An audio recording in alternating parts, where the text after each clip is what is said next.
हमारे इस channel Mithila junction को लाल button दबाकर सब्सक्राइब करें व घंटी के निशान का बटन दबाएं ताकि सभी नए वीडियो आप तक तुरंत पहुंचे बिल्कुल मुफ्त।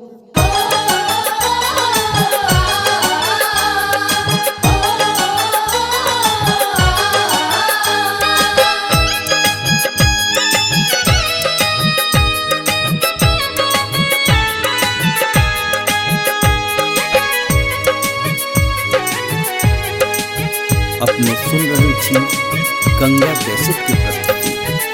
भोला दानी कोना क बखान करी, भोला दानी कोना क बखान करी, करी पूजा कोना क ध्यान धरी, करी पूजा कोना क ध्यान धरी, बाबा दानी कोना क बखान करी।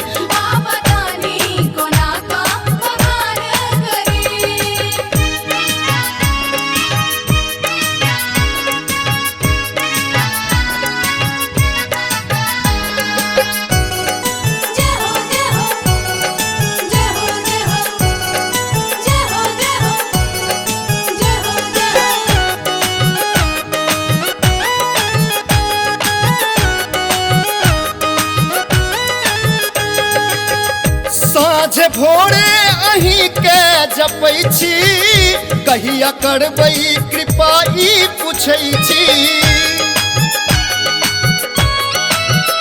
हे महादेव नीलकंठधारी, बाट कहिया से देखू हम देखै छी, बाट कहिया से देखू हम देखै छी अज्ञानी कोनो समाधान करी, छी अज्ञानी कोनो समाधान करी, भोला दानी कोना क बखान करी, भोला दानी कोना क बखान करी।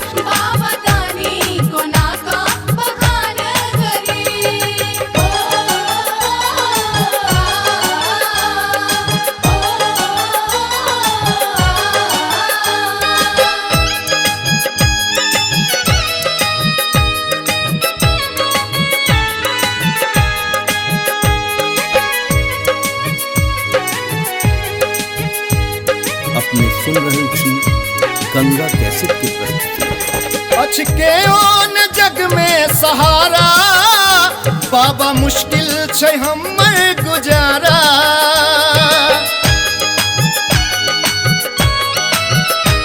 दुख सही सही अहीं के कहै छी, कहिया लगतै ई दिन के किनारा, कहिया लगतै ई दिन के किनारा।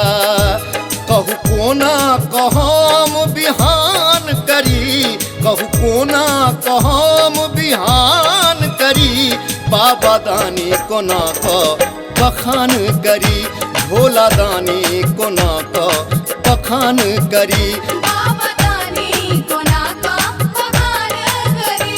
करी पूजा कोना क ध्यान धरी, करी पूजा कोना क ध्यान धरी, भोला दानी कोना क बखान करी, भोला दानी कोना क बखान करी।